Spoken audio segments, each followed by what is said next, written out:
The Scots are on the loose. Perk Gable is going after his title. And who will say, I quit? This is the Dangerous Jobbers podcast, Clash at the Castle predictions. People have been asking me, to be the best in the world. Why, Eddie, why? I'm better than you. My eyes are red. I was in the back smoking a joint with their game.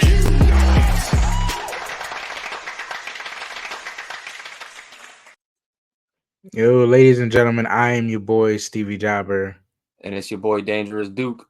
And welcome back to the Dangerous Jobbers podcast, putting wrestling over one podcast at a time. Yes, sir. And as my magnificent co-host said, we are here for the Clash at the Castle Scotland predictions. And before we start, if this is your first time joining us and you happen to already be, kind of enjoying yourself, maybe consider hitting the like button. And if you've been here before and you haven't subscribed or liked or hit the link in the bio or any of all of those things, now would be a great time for me to just say, hey, thank you for consistently showing up. Maybe do one of those things. But we got a great place to start, a place where I feel like we can get a good bit of discussion that we didn't plan on getting. The WWE Women's Championship match. Do you think this is going to be the opener? It's going to be Bayley versus Piper Niven, hometown girl. Yes, I would say absolutely. This is where you put them on the card, not just because it's a women's match, but because you have one of the people from Scotland on the card with Piper Niven. So, you got the hometown or the home country woman, Piper Niven. You have Bayley, who is beloved all over Europe. They do their chant for her. They love Bayley. And I feel like this is perfect placement for them. It should be. And they can set the pace and set the tone in a David versus Goliath aspect and have a great opening match between the two of them. Yeah. How do you feel about the way that they've been doing Piper Niven's promos and building her up this far? I know it feels a little short notice, at least it does to me, but I'd say she's been handling it pretty well. Yeah, and Piper Niven's no stranger to being in world title pictures. Maybe in the WWE, she's kind of a stranger to it, but elsewhere, she's been a world champion for numerous companies. So this really isn't anything new for her. It is, I will say, it is a little odd how it feels, but to your point, like you said, they kind of had to just push this really fast and get the ball rolling on it quick because it was so short notice is why it feels so thrown together. But I think, with this week passing by as we hit Clash at the Castle, it'll get a little more traction and a little more stability and kind of paint it in a clearer picture of why this is happening. All right. Well, final thoughts, Bayley or Piper Niven? You already know what's going on. We're in the home country. We're in Scotland. This is where everybody goes. Whenever you're in a home country, you're supposed to win, right? No, that's not the case. Yeah, I wouldn't say so. So I'm going with Bayley. Good match. It'll be a very good match. Won't be the longest match in the world, probably 10, 12-minute match. But Piper Niven will get her stuff off, do her thing, make it an interesting contest. And in the end, still, your women's champion, Bayley. Yeah, I think Bayley always feels better as an underdog, and Piper Niven is just big and bad enough to make her look great coming from the bottom. And via coming from the bottom, Piper Niven can get a lot of her stuff off, and her home country and a lot of fans will gravitate more and definitely grow her fan base, just giving her that platform to, showcase all that she can do. And speaking of a heavy women's card, the WWE Women's Tag Team Championships are on the line in a triple threat tag team match with Jade and Bianca, Shayna Baszler, who I have a lot of things that I am not going to say about after NXT Battleground, and her partner Zoe Stark, along with Alba Fire and Isla Dawn. Another couple Scots. Another couple Scots. So this is great. This is why NXT UK matters. This will be a, we'll talk about it later. We'll talk about it later. Yeah, so just we got a women's triple threat tag. I don't know if it's gonna be Tornado or if it's gonna be tag in, tag out, but what are your thoughts? What are your predictions on how good the match may be? How well the chemistry is gonna be in the ring? For me, I think this is going to be probably one of the harder matches to watch for a number of reasons. One, you know, it's a three-team tag match. They're usually kind of chaotic to begin with. And then on top of that, you have two people that just recently got called up, Alba Fire and Isla Dawn. How much chemistry do they have with women on the main roster? We don't really know. We don't see too much. Mm-hmm. And then, you still got Jade, who's still trying to get her footing in this WWE system, gain chemistry with people. I will say, I think the two main people that are going to be featured heavily in this match, for me, are Bianca and Shayna. Maybe because they're the two most seasoned people in this match, which Yeah. is kind of Yeah. ironic because Bianca's so young too. But Yeah, maybe no, because even Alba Fire is young. Yeah. yeah, and they're just called up to the main roster within the last month and a half. Yeah, to really be utilized. Yeah, maybe like a month and a half.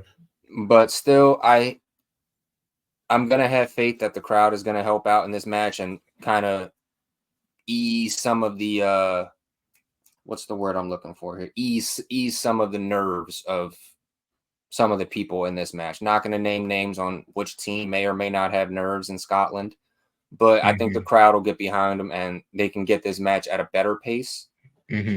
But on paper, this match looks like it's kind of the bathroom break. If I can be completely honest with you here.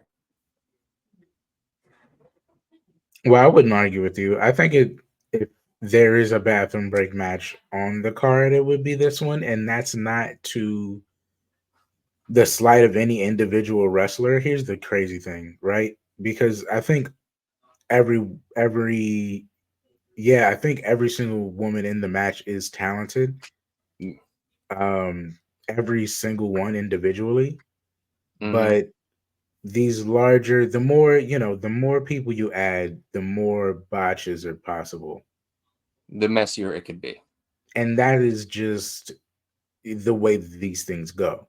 Yeah, it's no knock to the people in the match. It's just harder to work a match with so many people. And when you already kind of know the outcome, I don't know, and they haven't invested much in the story, you kind of don't have a high expectation. Yeah. That being said, I predict Bianca and Jade retain. There's just no reason to take it off of them yet, and it's just a way to showcase more of the tag division, which I will give them a ton of credit for. They've really been showcasing, at least with this match, having three, and then coming off of the Way and Candice and Caden. They've been utilizing every single tag team they got. Yeah. So I'll give that one to them. But yeah, I don't expect much from the match, Bianca and Jade. Now I don't expect much from this match either. It's going to be, like I said, the slow match for me, but I will take a shot in the dark here. Now, while I think Bianca and Jade will win most likely because they are the more credible of the three teams, because we're in Scotland, I'm going to throw a dart at a board here, and I'm just going to say the Scots women will win this match, and I will give new women's tag team champions, Alba Fire and Isla Dawn, the rub here. All right. Well, if we start taking the tallies, I'll give that one to you.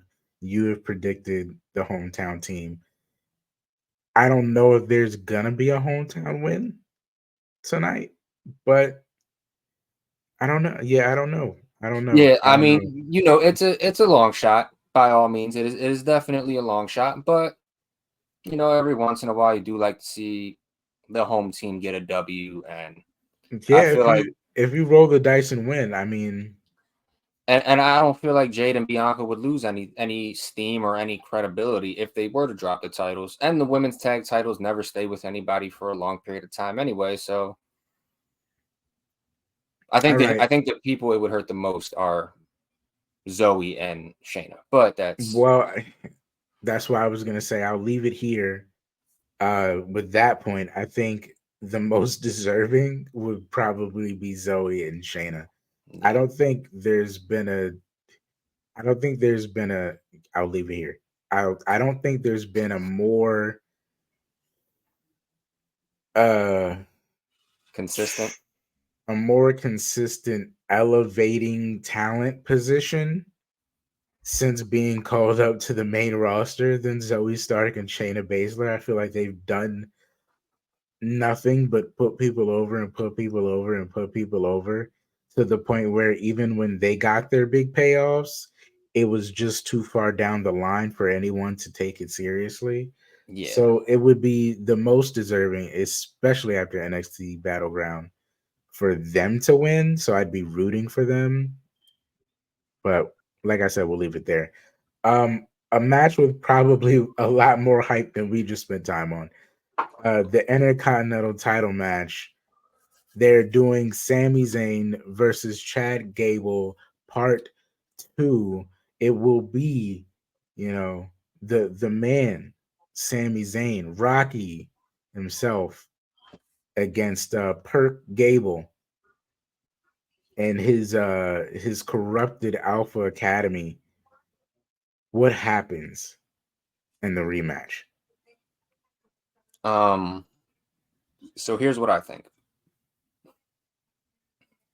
I think we got a taste of what's gonna happen to an extent. So the way I see this match playing out is they could potentially have the match of the night.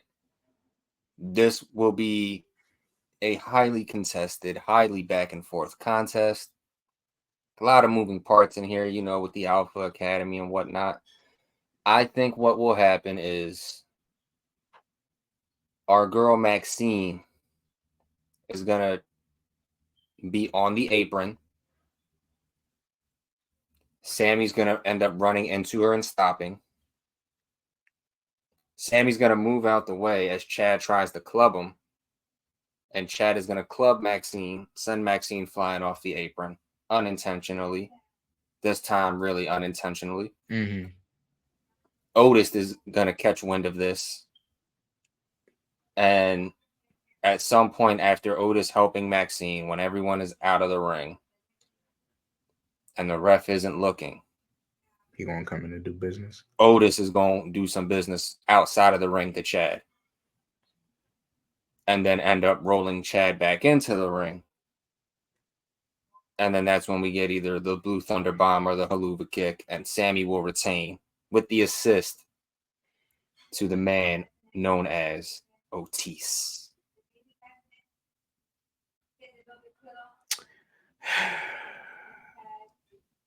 Man, I don't know. See, I'm going to take this opportunity to cash my vote in for Chad to win. Okay. I hope that Otis falls in line one last time. I honestly, I would hope Otis convinces the other two to fall in line for the good of the academy.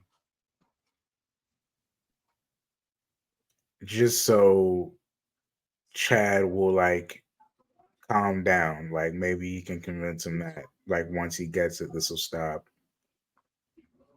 Or something. I don't know. Either way, I hope Chad wins via the help of Otis, even if it's Otis unintentionally, even if it's that same predicament. and Otis going to do something, but Chad moves out the way and he ends up hitting Sammy, and Chad capitalizes and like, thanks Otis, like I knew you had it in you. Mm-hmm. And it's just a bunch of miscommunication where we get faked out of Otis turning on him because he ended up helping him win. Um, Actually, that would be a dream scenario because then we get to delay this a little bit longer, and maybe it can be Chad versus Otis at SummerSlam for the Intercontinental Championship, Build up Otis in some and we sort of can build capacity. up Otis to be the guy to take it from him instead of building to Chad versus Otis for nothing at SummerSlam. Mm-hmm. That gives you a little more time to milk it. You know what? Yeah, but I think there would have to be a different payoff in that result. I think Otis would need to pay off and get the belt. Oh, absolutely. Oh, Okay. absolutely. I'm not saying Chad wins. I'm just Okay. Okay. saying, Okay. yeah, he gets the validation of winning the Intercontinental Championship, And we get a true but "you deserve it" chant. Oh, you know what? and he Okay. gets to hold it just long enough until SummerSlam and build him and Otis. And of course, they can run with that for another month or two. You know what I mean? Like it Yeah, doesn't. you could run that to like a Survivor Series. Yeah, like Chad doesn't necessarily have to never win the belt back, but they Or can just maybe be a not. great. Now that I think about it, maybe not a Survivor Series. Whatever's in October, you can run that to. Right. Like I think the payoff of the story is Otis beating Chad at some point. The aftermath of that is whatever you choose to do. That's Yeah, booking from there. that's the bridge we cross when we get to that moment. Right. We've had our payoff. Whatever you guys choose to do now is what you choose to do. But to get that far would be amazing. Moving up the card into the main event status. I can't believe this is a co-main event because it feels like something that would be like a WrestleMania, like Mhm. a this feels so big. Um Cody Rhodes versus AJ Styles in an I Quit match for the undisputed WWE Championship. Only Full OC AJ heel versus versus Cody Rhodes. You like the purest baby face on the planet, man. Uh your thoughts. Your thoughts. only in 2024 is Cody Rhodes versus AJ Styles in an I Quit match a co-main event. Right? I can't even Like believe it. you are literally on paper the best match of the card, and you are the co-main event. Only in Scotland. No, but in all seriousness, I am excited for this. This is probably I think I've been the most excited for this match since like any match that we've had since Mania. Like I since Bloodline WrestleMania match, this is the most excited for a match that I've been because on paper, mm, Cody and AJ oh is my nice. goodness. It's nice. Oh my goodness. Then you add the WWE title to it, and it's like, okay, this is good. And then you wrap it in a pretty little bow called an I Quit match, and it's like, oh, Cody in an May the I Quit sparks match. fly. Yeah, that's gonna be like John versus JBL Mm. I Quit match. I haven't felt this good about a rivalry gimmick match since since the last man standing with Tommaso Ciampa and Johnny Gargano in Right? NXT, to where I just know the finish is going to be some crazy shit and the story is going to be amazing the whole way through. You just know they're going to pull out every stop they can. You're going to get bloody Cody, you're going to get crazy AJ, you're going to get OC, you're going to get like I it's I don't you're going to get stuff you didn't even know you were going to get that you didn't even think of. And they're just two of the very best in the world of storytelling, doing some of the best storytelling you can do. Yes. This match has money written all over it if it's executed the right way. And you have the two people that can execute it the right way. So there's no way that, I mean, obviously now that I'm saying it, there's probably going to be a way, but there's no way this match should be bad. At all. Like, At all. no way. At all. You have one of the greatest performers of this generation.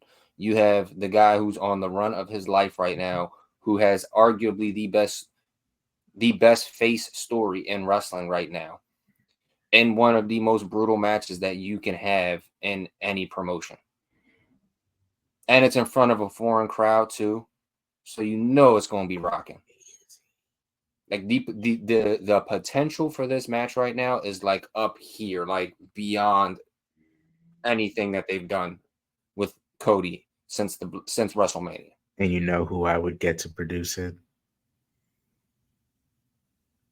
I get Regal.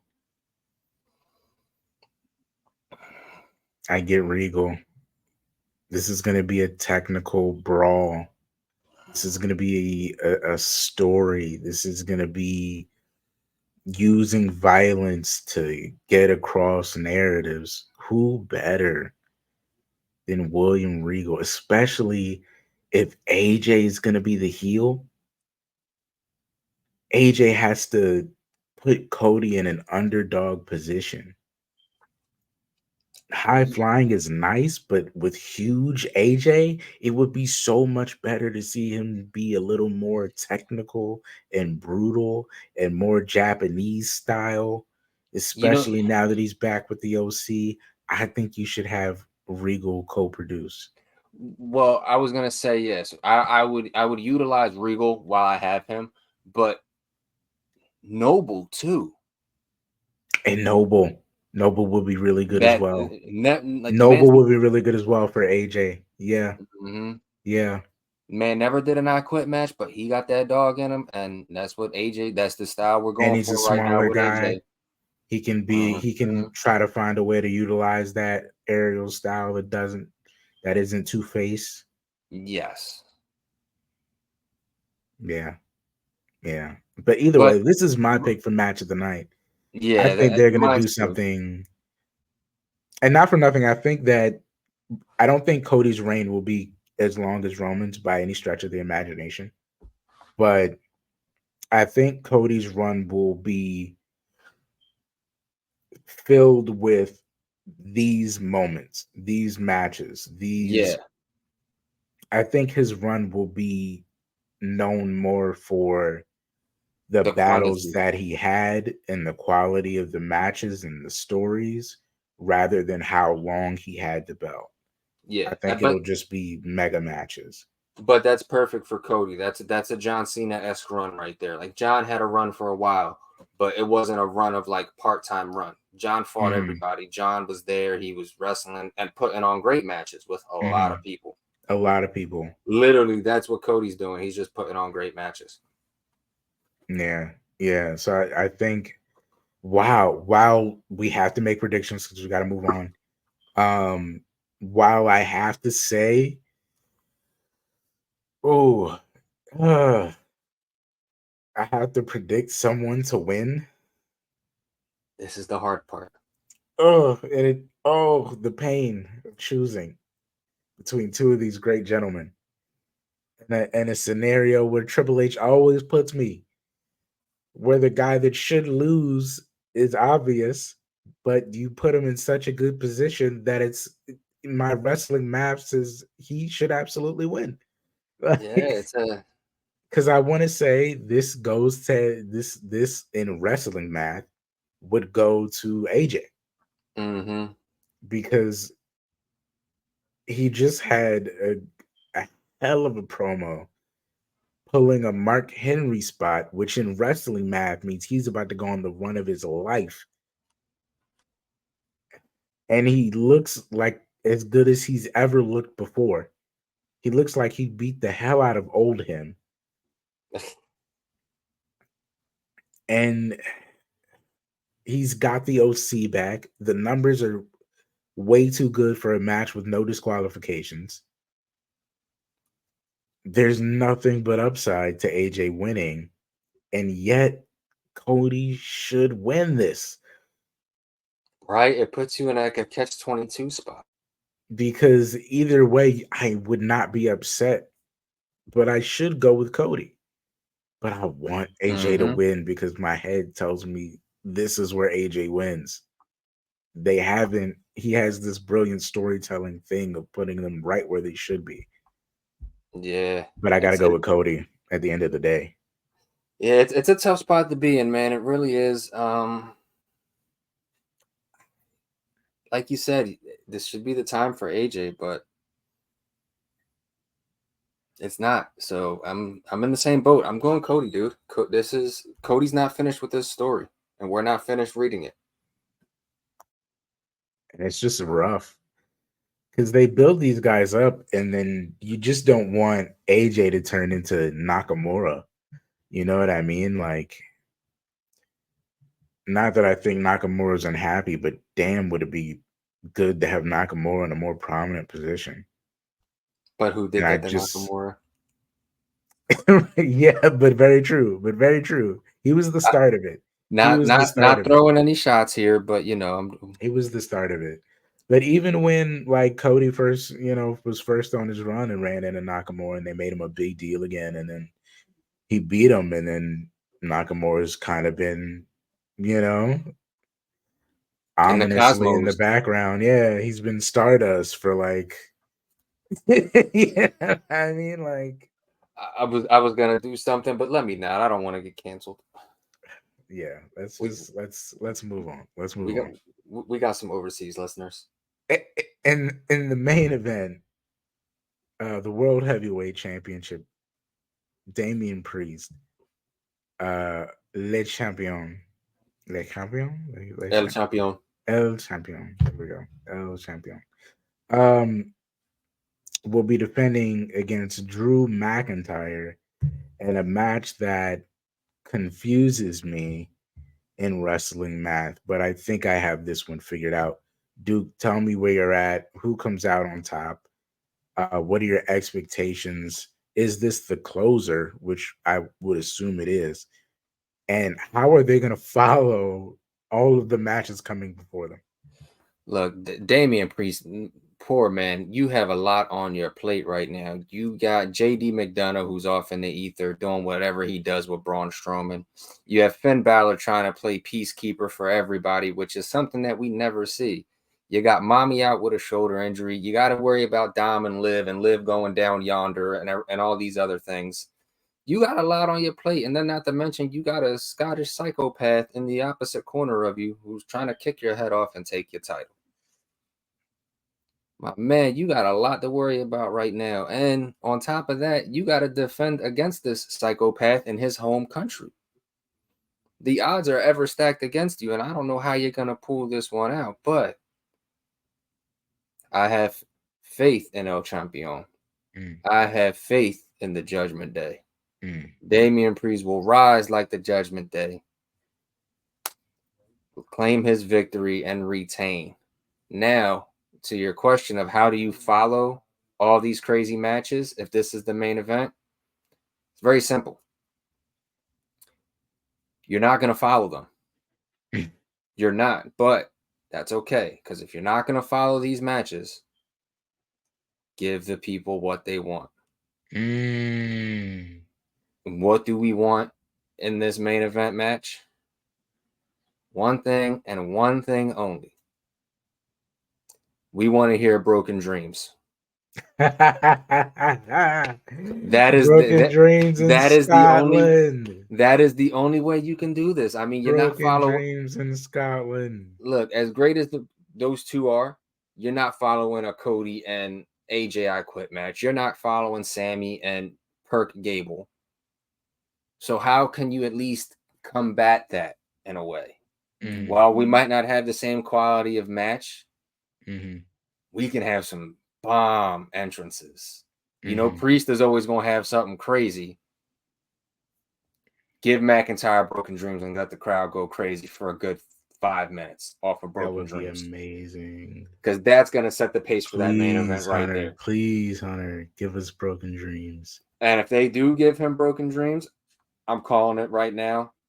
I predicted this because that's exactly what's going to happen. That crowd's going to go crazy for that whole match. I will clip it. I will make sure it's clipped and it's out, and everyone knows you have predicted Broken Dreams for Scotland and Clash at the Castle. And we don't want it like last year's Broken Dreams, where it was just like no, where it was just like a 30 snippet. seconds. Like, yeah, like No, that wasn't no. even really part of it. We want the whole damn. Give us the whole entrance, Hunter.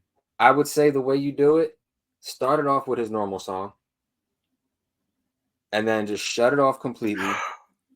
Let the lights go down, and then you just start playing it.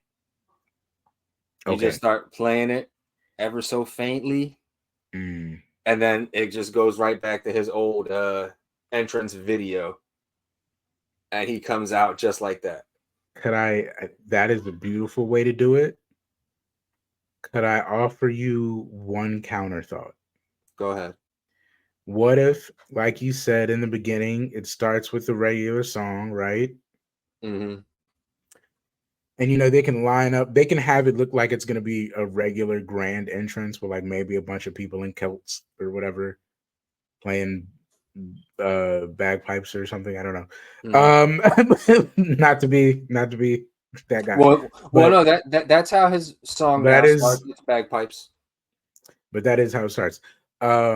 Maybe they can have all of them come out like that, and maybe they can start playing the song, and then in the middle of playing the song, you can go, and then it can start playing Broken Dreams, like CM Punk when Cult of Personality starts. Mm-hmm. Just one last FU to CM Punk, because they gotta keep putting it in there. Yeah, they have to. They gotta keep. That's his thing. He's obsessed with it, and I feel like that's his Achilles heel. Drew is a lot like Kevin Owens, and this is why my prediction is on the fence. It's because Drew and Kevin Owens are similar because they seem to be the only two people living in reality as a character. Mm-hmm. They're the only ones that see things clearly. Like, they break the fourth wall. They break the fourth wall. They like know what's up. That's definitely Elias. Like, you know what I'm saying? Like, you're way too concerned with someone else's story when I'm coming for you. Like, they're the ones in the building that kind of get it already. They see the end of the road. And the only Achilles heel that makes Drew different is that Drew's still obsessed with CM Punk. So in that respect, it kind of could be the thing to come back to bite him. I think for that reason, I would try to pick Damian Priest, but at the same time, like you said, everything is falling apart for Damian Priest right now.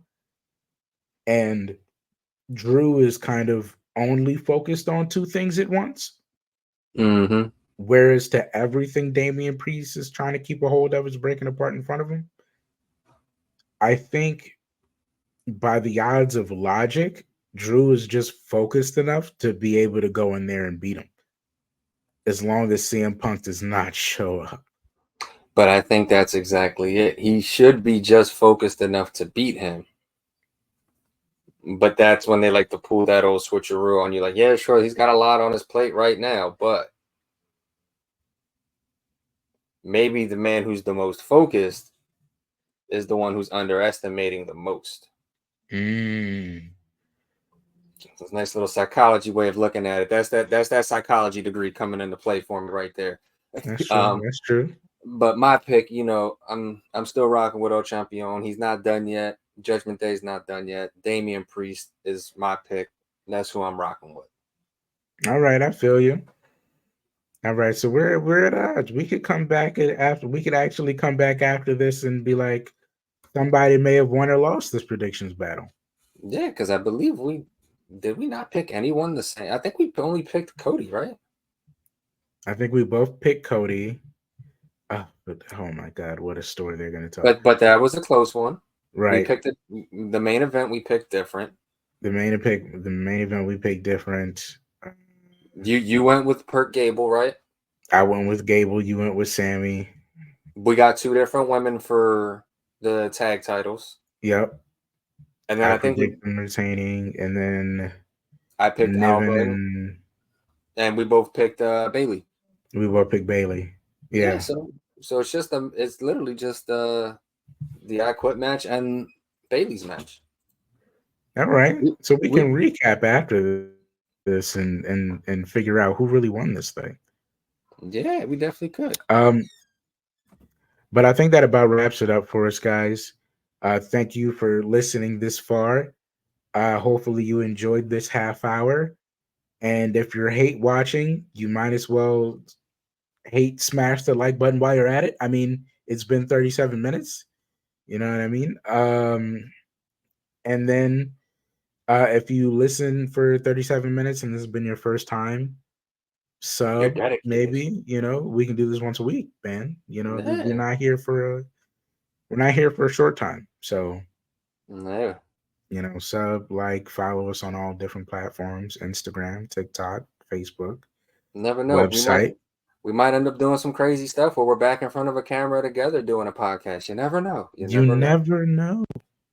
But one thing about the Dangerous Jobbers is nothing's for sure. But that about wraps it up, guys. Hopefully you enjoyed the predictions.